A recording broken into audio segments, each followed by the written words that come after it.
Morning all India radio और आज सभा के एनालिसिस में आप सबों का स्वागत। दोस्तों, आज जो हम बात करने वाले हैं United nation forum on forest की रिपोर्ट के बारे में। इससे पहले एक छोटी सी बात बताऊं दोस्तों, जब आप अभी जो भी लोग प्रीलिम्स मेहनत कर रहे होंगे, जी जान लगाए होंगे, अगर मान लो पीटी दिया हो गया, मेंस दिया नहीं हुआ, या मेंस भी हुआ और इंटरव्यू दिया और नहीं हुआ, या अगली बार पीटी हुआ या मेंस नहीं हुआ, जब आप बहुत मेहनत करते हो ना और वो मेहनत आपकी ख़राब होती है, तब आपको दर्द होगा कि क्या तकलीफ़ होती है। जैसे कुछ लोग को ऐसे मैंने देखा, जिस थाली में खाते हैं उसी थाली में छेद करते हैं। मतलब जैसे कुछ एक नॉर्मल सी बात बताऊं ना, इतना ही नहीं तो तुम पढ़े हो, फीस देकर क्या करोगे, पैसा देकर क्या करोगे। तो लोगों ने मेहनत आना मतलब किसी का मेहनत जो होता है ना, बहुत मेहनत, मतलब एक्चुअल में क्या मैं बताऊं, मतलब बच्चों को देखकर उसको सिखाना, वो किस तरह के बच्चे हैं।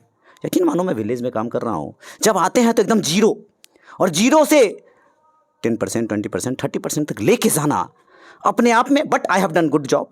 मतलब एक नॉर्मल सी बात बता रहा हूँ। चलिए डिस्कशन स्टार्ट करते हैं। United nation forum on forests, वनों पर संयुक्त राष्ट्र फोरम का आयोजन हुआ। 19th सेशन था, न्यूयॉर्क में आयोजित हुआ। तो जाहिर सी बात है, क्या बात करेगा, वनों को संरक्षित करने की बात करेगा। इंडिया ने भी इसमें पार्टिसिपेट किया है। India highlights forest conservation and forest management initiative.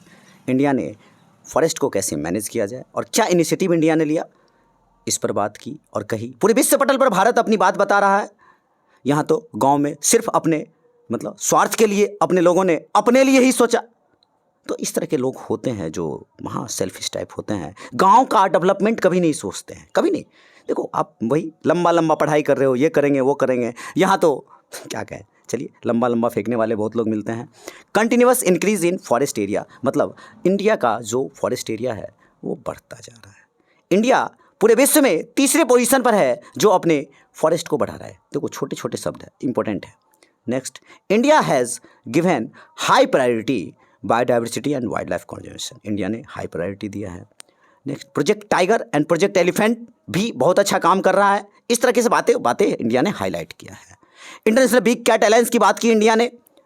Initiative aim to protect to conserve the 7 big cat species. India पूरे विश्व पटल पर अपना गुणगान कर रहा है, और करना भी चाहिए। अगर हम अच्छा काम करेंगे तो करेंगे, और आप गंदे काम करेंगे तो हम बुराई करेंगे आपकी। कोई भी बुराई करेगा आपका, क्योंकि सच और झूठ दोनों में अंतर होता है। सच सच होता है और झूठ झूठ होता है। चोर लोग होते हैं ना, मुंह छुपा करके भागेंगे। चोर लोग कभी सामने आकर के आपके सामने मतलब सामना नहीं करेंगे आपका। आप समझिए इस बात को कह रहा हूँ। तो चोर लोग जो होते हैं हमेशा भागेंगे, छुपेंगे। तो ऐसे ऐसे लोग मैंने देखे हैं। तो यूपीएससी, देखो बार बार बोलता हूँ, यूपीएससी में गलती नहीं होना चाहिए, एकदम गलती नहीं होना चाहिए। और कभी कभार कुछ लोग ऐसा गलती करते हैं कि बाद में पता चलेगा, जिस दिन पता चलेगा कि हमने कितनी बड़ी गलती की, बहुत देर हो जाएगा। India also share the launch of the green credit programme. जो ग्रीन क्रेडिट प्रोग्राम मतलब इन्वायरमेंट की बात कर रहा है। इंडिया ने इसकी बात बताई कि ट्री प्लांटेशन कर रहे हैं, रियोस्टेशन कर रहे हैं फॉरेस्ट का, इन सब बारे में बताया। इट एम्स फर्दर क्लाइमेट को कंजर्व करना, सिंपल सी बात है। 2023 में इंडिया ने होस्ट किया था यूएनएफएफ को देहरादून में। इंडिया अपना भी इनिशिएटिव लेता रहता है। कंक्लूडेड डिक्लेरेशन टेक, यहाँ कुछ खास नहीं, वही डिफॉरेस्टेशन की बात कर रहा है। फॉरेस्ट को अचीवमेंट की मतलब पूरा विश्व मिलकर प्रयास करे। Halt deforestation and forest degradation, इनको डिग्रेडेशन होने से बचाया जाए। यहाँ पर ये पॉइंट इंपॉर्टेंट नहीं है, छोड़ दो। एजेंडा सस्टेनेबल, हाँ, हमारा जो एसडीजी गोल है, एसडीजी गोल को, सतत विकास को आगे बढ़ाने की बात करता है। आप ध्यान रखेंगे इस बात को। चलिए आगे देखते हैं। यहाँ पर other international forest related instruments, जो बहुत सारे इंस्ट्रूमेंट्स होते हैं, कमिटमेंट्स एंड गोल्स और प्रोसेस किस तरह से क्या होना चाहिए, साइंटिफिक ढंग से किस तरह से आपको सोचना चाहिए, इन सब को पर बात किया जा रहा है। मतलब पूरा विश्व मिलकर के, आप ये समझो कि एकजुट होकर के एनवायरनमेंट को बचाने की बात कर रहा है। इसलिए ये समिट हुआ है और सभी लोग पार्टिसिपेट कर रहे हैं।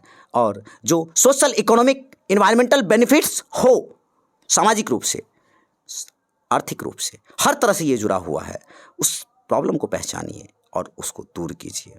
जैसे आप लोग अभी जो भी पॉलिटी, हिस्ट्री, ज्योग्राफी, इन्वायरमेंट, जहाँ कमी है उस कमी पर काम कीजिए, और उस कमी पर काम करेंगे तभी रिजल्ट हो पाएगा। अदरवाइज़ टिप टॉप करने वाले तो बहुत देखते हैं। अर्ली वार्निंग सिस्टम होना चाहिए। देखो, फॉरेस्ट फायर भी एक बहुत बड़ी समस्या है, इन सबको ध्यान देना होगा, कोलैबोरेशन करना होगा, पार्टनरशिप करना होगा, एक देश को दूसरे देश के साथ या एक कंपनी को दूसरे कंपनी के साथ। CSR क्यों आया, कॉर्पोरेट सोशल रिस्पॉन्सिबिलिटी क्यों आया? क्योंकि अगर वो बड़ा इंडस्ट्री लगा रहा है और वो पॉल्यूशन फैला रहा है तो उनको क्या करना चाहिए? उतना भरपाई करना चाहिए।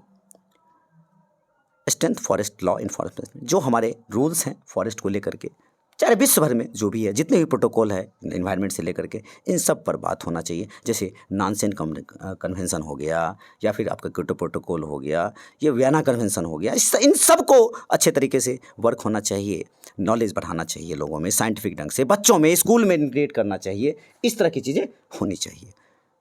और इन सब से फ़ायदा क्या होगा? ग्लोबल वार्मिंग कम हो पाएगा, मिट्टी का कटाव कम होगा, और क्या फ़ायदा होगा? यहाँ देखो, प्राकृतिक आवास जो जीव जंतु का है वो बढ़ेगा, इन्वायरमेंट में ऑक्सीजन की संख्या बढ़ेगी, ऑक्सीजन बढ़ेगा तो इस तरह से काम करेगा।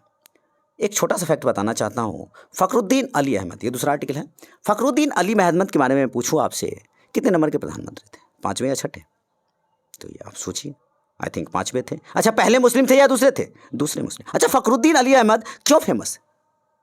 ये इन्हीं से फेमस हैं क्योंकि इनके समय काल में ही इमरजेंसी लगा था 75 में, इन्होंने ही साइन किया था, और राष्ट्रपति रहने से पहले अपनी मंत्रिपरिषद में शामिल किया था इंदिरा गांधी ने, और सिंचाई विभाग और बिजली विभाग की जिम्मेदारी इनको दी गई थी। तो फ़खरुद्दीन अली अहमद। अच्छा, एक बात बताओ, दूसरे प्रधानमंत्री तो फ़खरुद्दीन अली अहमद है, तो पहले मुस्लिम प्रधानमंत्री कौन होंगे? तीसरा नंबर का होगा आई थिंक। जरा आप लोग देखिएगा, जवाब दीजिएगा, सोचिएगा। देखो, इस तरह के छोटे छोटे फैक्ट UPSC पूछ लिया करता है, नज़र दौड़ा के रखिए, एकदम नज़र खोल के। बार बार बोलता हूँ कि UPSC का जो भी एस्पायरेंट जो compete करता है या किया है या करेगा, आपको हर चीज़ से छोड़ना पड़ेगा। दोस्त यार, भाई बहन, मतलब दोस्त से लेके, यार से लेके, भाई से लेके, बहन से लेके, मतलब अड़ोसी पड़ोसी सब।